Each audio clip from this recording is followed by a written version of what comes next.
Noi riteniamo innanzitutto che l'attività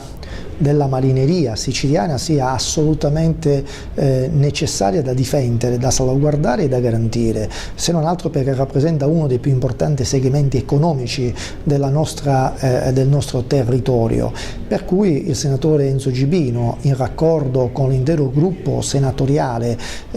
a Palazzo Madama, ma anche il gruppo parlamentare all'Arse, hanno presentato un'interrogazione al Senato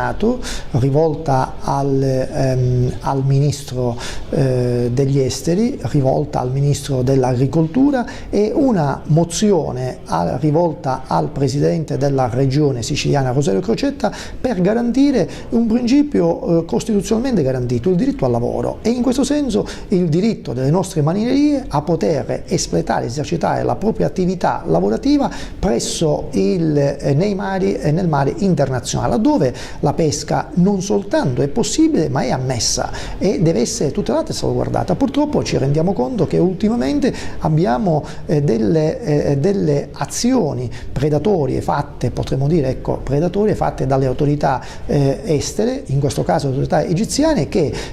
avvicinando i nostri pescherecci, il 18 gennaio fu la volta di Jonathan e di Alba Chiara, due pescherecci siciliani che vennero accostati dalle autorità militari egiziane e vennero accompagnati